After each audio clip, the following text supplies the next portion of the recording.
Welcome to Sky High Coaching Conversations. I'm Janelle Ryan, global personal coach and author of Become Extraordinary, joining you from the coastline of Australia. This podcast is raw and unedited, just like life. I work with high-performing professionals, entrepreneurs, and elite athletes who are ready to expand their minds into new ways of thinking, create what once felt impossible, and lead themselves and others with confidence. If you're a self-led human who loves growth, truth, intuition, and a lot of laughs, you're in the right place. I'm so happy you're here. Let's dive in.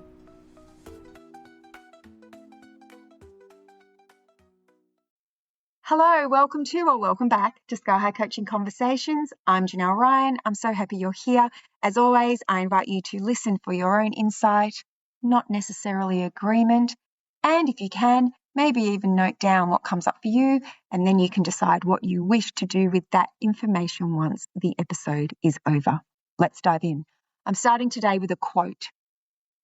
I enjoyed you, Janelle, but it was not a comfortable process. This is a part of some feedback that I received from one of my most successful clients quite a few years ago now. And when I read it, I smiled and I smiled and I smiled and I smiled until my face hurt because I knew exactly what she meant. This particular client had brought an enormous amount of heart, soul, and courage to our coaching. She was willing to look at herself honestly, to question things she had believed for years, to have some of her assumptions challenged, some of her reasons examined, some of the things she had been absolutely convinced were true about herself, other people, her career, and what was possible for her held up to the light. And that is not always comfortable.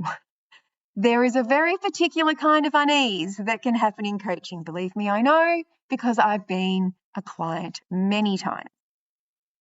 It comes when someone doesn't automatically agree with you, doesn't immediately tell you you're right, doesn't necessarily confirm you can't do something as the end of the conversation, doesn't join you inside the story and help you decorate it. Sometimes my job is to hold up the mirror, and mirrors can be annoying, especially when they show you something you weren't expecting to see. And my client was willing to do that work. She questioned things, she recognized patterns, she made new choices, she began speaking differently, deciding differently, showing up with more courage and confidence and trust in herself. And the transformation continued well beyond our conversation. One of the very visible results was a seriously impressive career promotion. But as wonderful as that was, the promotion wasn't the most interesting part to me. The most interesting part was who she had become able to be. The promotion was an outcome. She was the transformation. And I think that distinction really matters because coaching, at least the way I work, is not simply about helping you get a better result. It is also about helping you see yourself, your circumstances, and your possibilities more clearly so that other results become available. And that is where some of the discomfort lives. So, another story for you. Years ago, in fact, it was about 2018, I was at an event and a woman came up and introduced herself to me and told me she knew about me, and she told me she was starting a new business and she wanted to talk to me because she thought there was an opportunity for us to work together. She had a completely different business to me. She wasn't a coach. I assume she still isn't a coach. I don't know. But I was all ears, right? Because even though I am very protective of my clients, I'm very protective of who I bring into their space. I'm always very interested because it could be something that is of great value to them. So anyway, I said, sure, let's have a conversation. And we sat down, and at one point, as we were chatting away, she said, I think we're a really good fit because, you and I, we do the same thing. And I thought, oh, do we?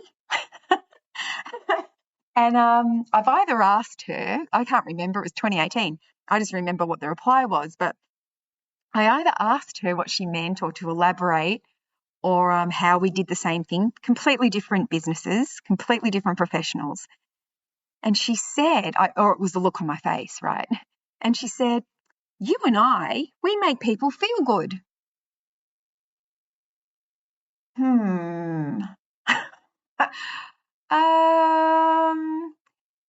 And I remember thinking, this conversation is about to get slightly awkward.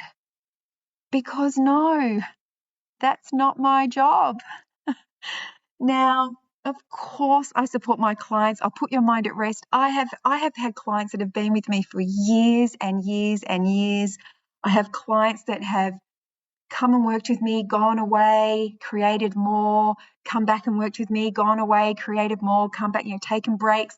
So people do come back, right? I do support my clients. And yes, I comfort them, I encourage them, I reassure them. There are days when someone arrives hurt or frightened or exhausted or angry or disappointed, or they've just had a really, really bad day or dreadful week or month, right? Of course I listen. I help them anchor themselves.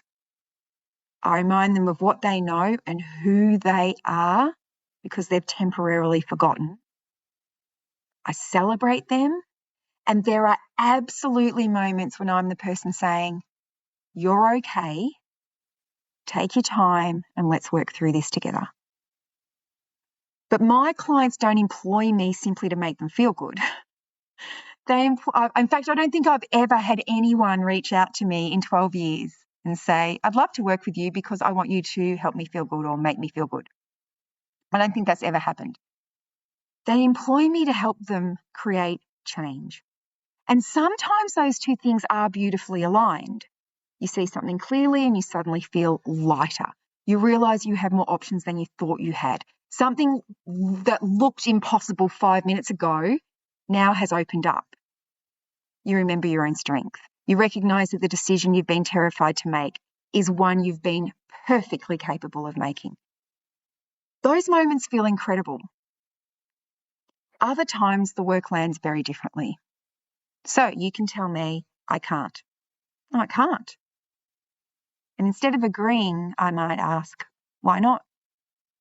You might tell me, I'm not ready. Then I might ask, what does ready mean? You'll say, I don't have a choice. And I might say, are you sure?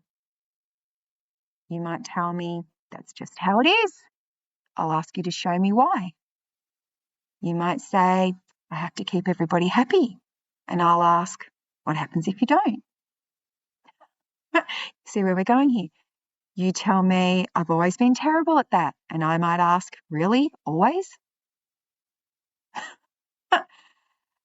That can be very confronting, right? Because the statement felt finished. It had a full stop at the end of it. And now I've put a question mark there. And this is one of the reasons I think good coaching is so powerful.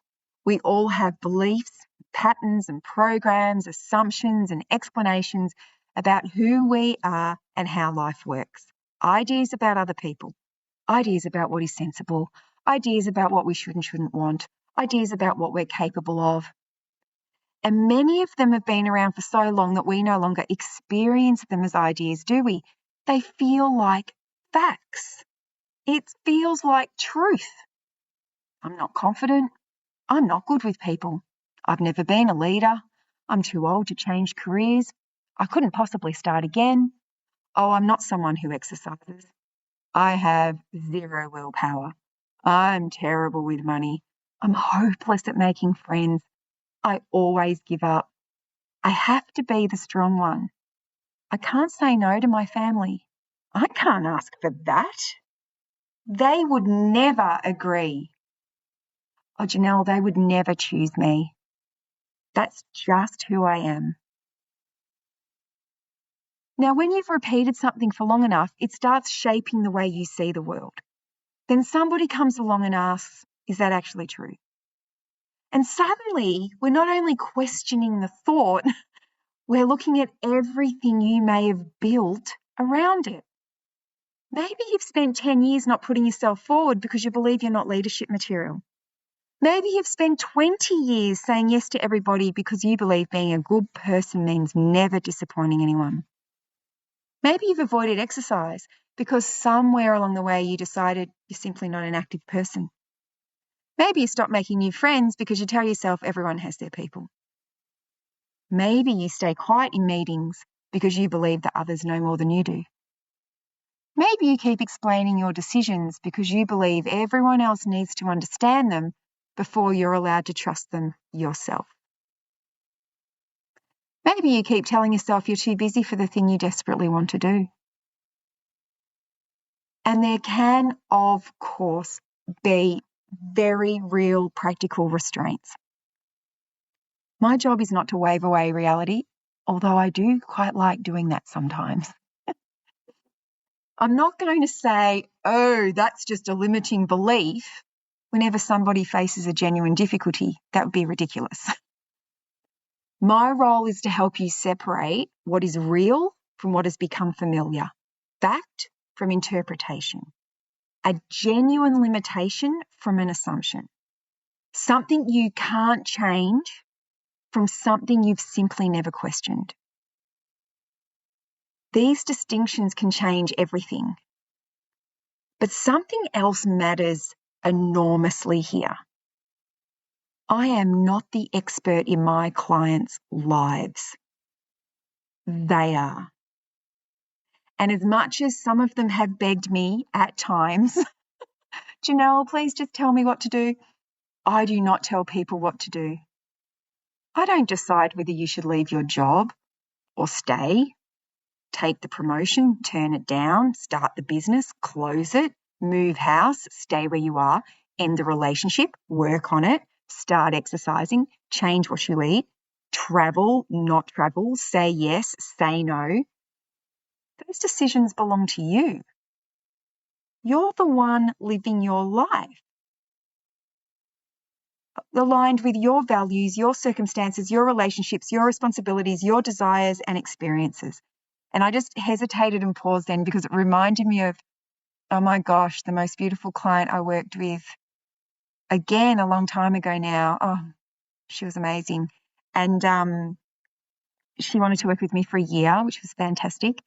And straight out of the blocks, she just, I want it to be a year. These are all the things I want to do. And when she went to talk to her husband about it, he said, go for it as long as she doesn't make you leave me. And she said, very good marriage, by the way. And she said, I don't think that she tells me what to do like that. No, I don't. So anyway, that just made me think of that story. My job is different. It's to help you see what you can't currently see clearly from inside your own life. To hear what you're saying, notice patterns, notice contradictions, notice programming and coding, challenge the explanation when it's getting in the way, ask the question you've been avoiding, remind you of strengths you've stopped seeing, show you where there is more choice than you think, and sometimes show you that the thing you've decided that is too big for you isn't, that you can step into something bigger, brighter, bolder, that you're more capable than the version of yourself you've been consulting. And that can be uncomfortable too. Because being shown what you are capable of can remove an excuse that you were quite attached to. If I believe I can't do something, I never have to decide whether I will. If I believe I'm not ready, I can wait. If I believe I'm not courageous or confident enough, I can stay where I am. If I believe people like me don't do things like that, I never have to risk finding out what happens if I do. Then somebody like me comes along and says, actually, I think you can. And not in some empty motivational poster way, but because we've looked at the evidence, your experience, your intelligence, your strengths, the things you've already survived, what you've already created, the skills you possess, the resources available to you. And suddenly the question changes. It's no longer, can I? It becomes, will I? And that is a very different question. Now you have choice. And it's also why I give my clients challenges, not ridiculous ones, not challenges for the sake of proving how brave we can be, challenges that interrupt a pattern. If you always stay quiet, the challenge may be to speak. If you always defer, it may be to make the decision yourself. If you endlessly prepare, it may be to act before you feel completely ready. If you always explain yourself, the challenge may be to stop talking after the sentence is finished. If you never ask, of course, the challenge may be to ask.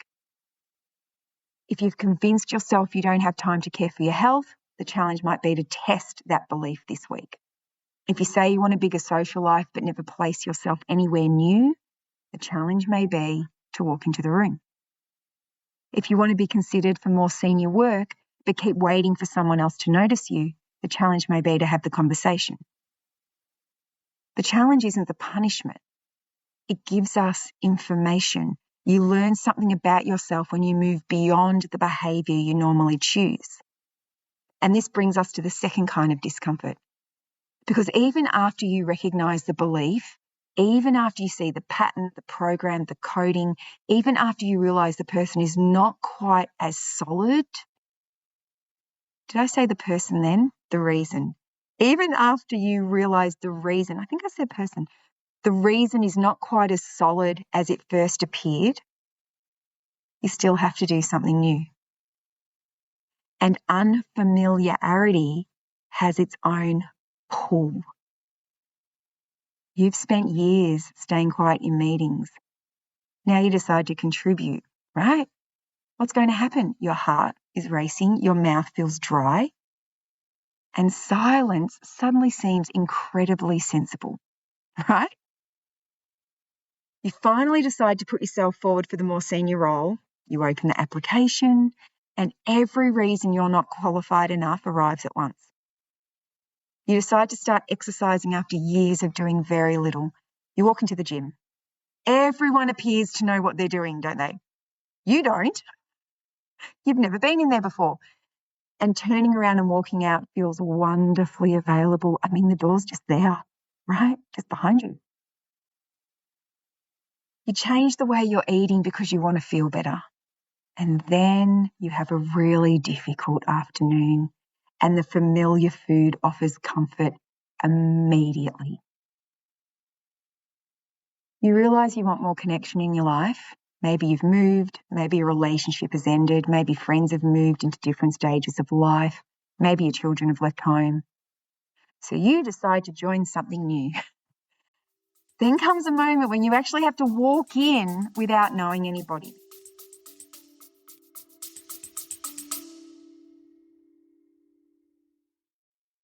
Before we continue, I am very excited to personally invite you to a free masterclass I'm holding later this month. Think about the thing you deeply want. It could be love, the next move in your career, growth in your business, better health or greater confidence, or something else entirely. If it still feels just out of reach, Unlocked is for you. During this live 90-minute masterclass, I'll show you how you've been keeping what you want out without realising it and what will open the door. Unlocked is live online on Saturday, the 22nd of August from 10 a.m. Australian Eastern Standard Time. There will be a recording if you can't join me live, but you must register to receive it. And you can do so for free at skyhighcoaching.com.au/unlocked. That's skyhighcoaching.com.au/unlocked. You bring the thing, I'll bring the key. Now, let's get back to the episode.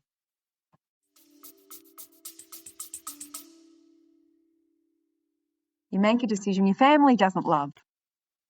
Now you have to tolerate someone else being disappointed without rushing to undo your choice. You say no, you rest instead of working, you ask for help, you go somewhere alone, you let yourself be a beginner, you take the opportunity before you have ironclad proof that it will work. This is the second layer of the work. First, you see more clearly, then you respond to what you've seen, but only if you choose to.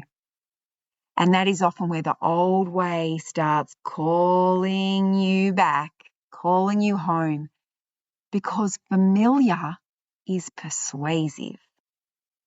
Imagine you've spent most of your life being the person who keeps everybody happy. One day, you make a thoughtful decision that's right for you, but somebody doesn't like it. Immediately you feel the tension. So you explain, then explain some more. You soften the decision. Maybe you even change it. And the moment everybody is happy again, what do you feel? You feel relief. And that relief can look a lot like proof.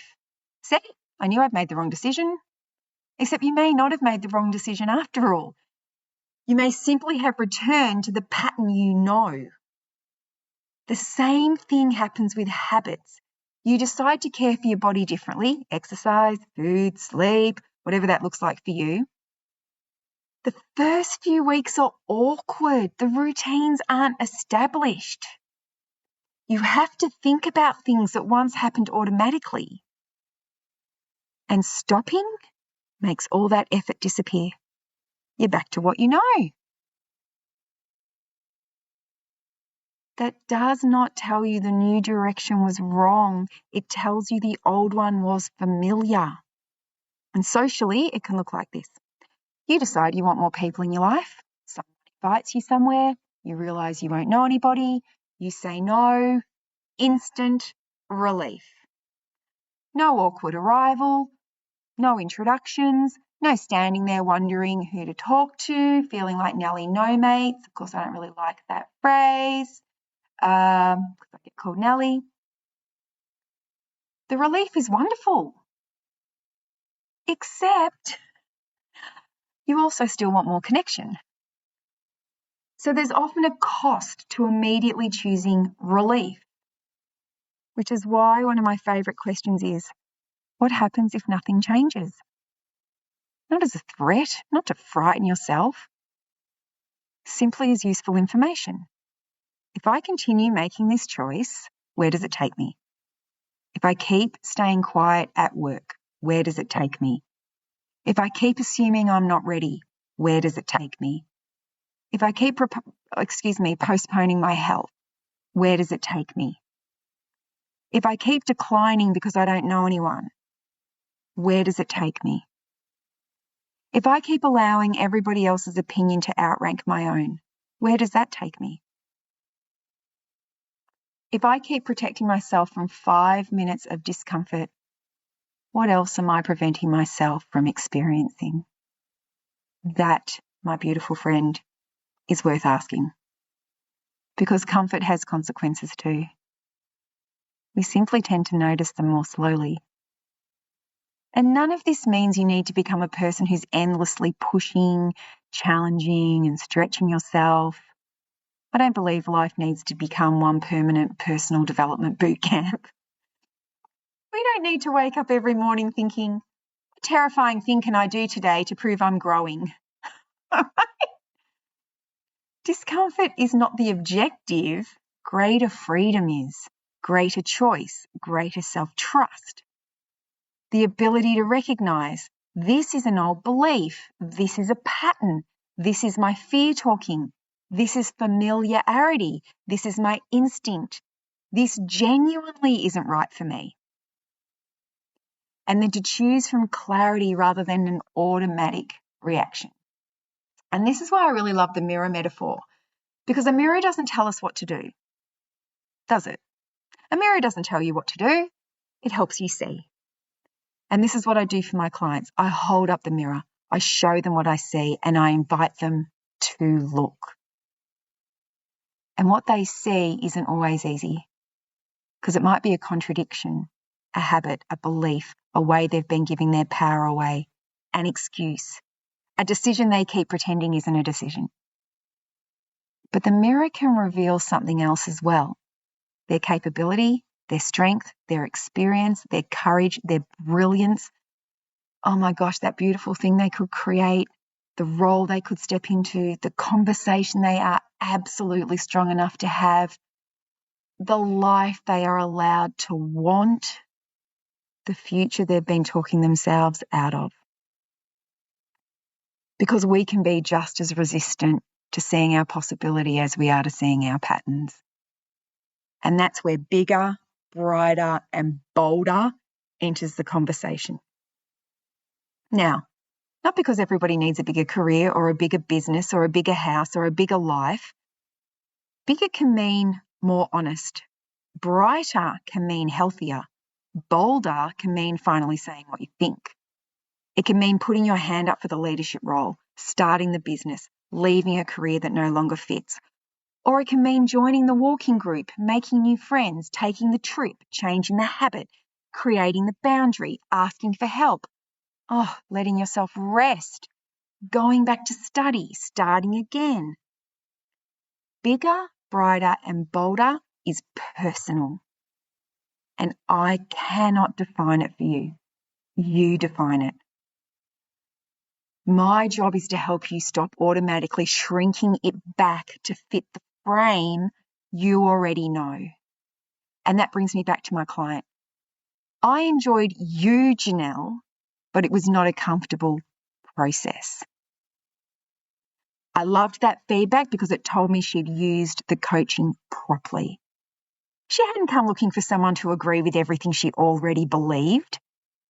She'd been willing to see, to question, to be challenged, to be supported, to be reminded of her power, and then to take that awareness out into her life and do something with it.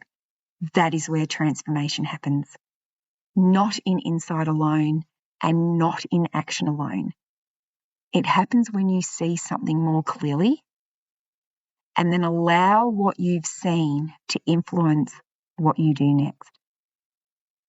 Sometimes the shift is enormous. A new role, a new business, a new relationship, a move, a complete change in direction.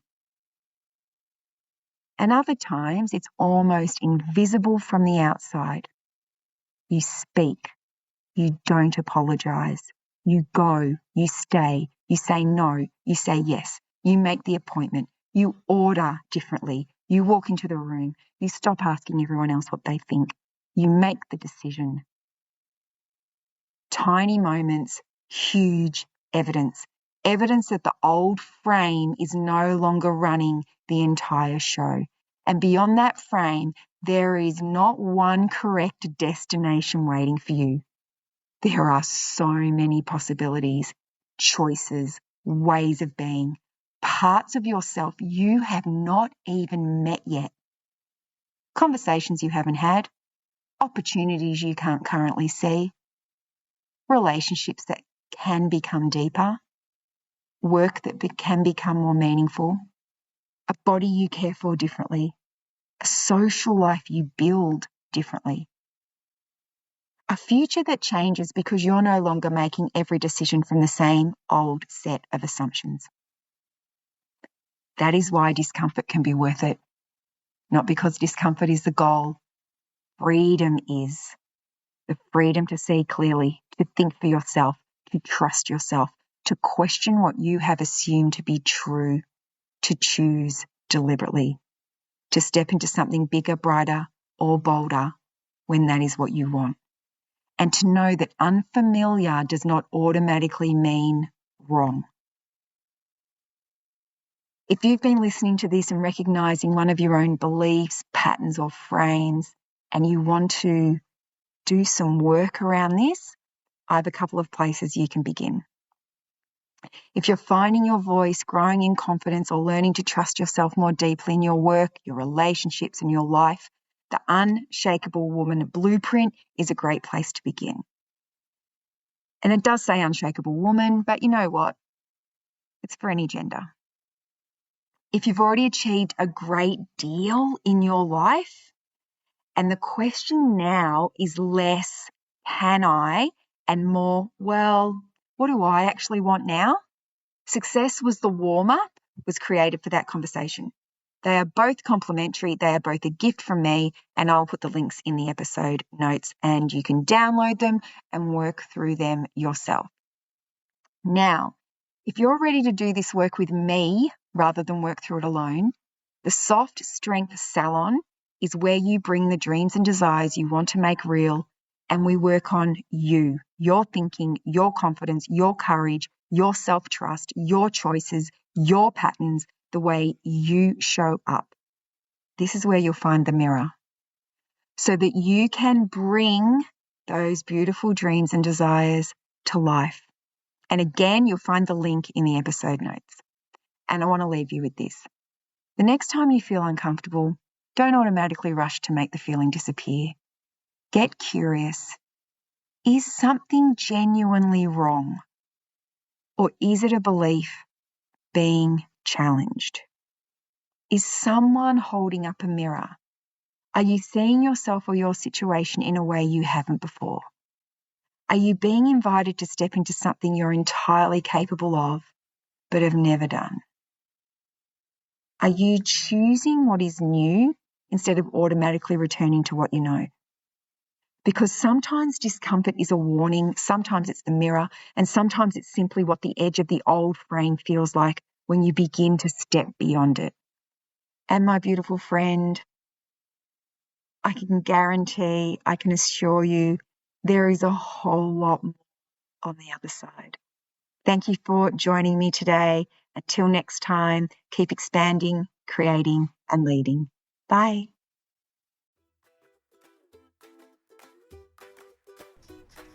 Thank you for being here for another Sky High coaching conversation. If today expanded something in you, trust it and allow it to lead you to your next step. Take what landed, leave what didn't, and keep creating the life and vocation that feels unmistakably yours. Until next time, keep expanding, keep creating, and keep leading with clarity, courage, and a little magic.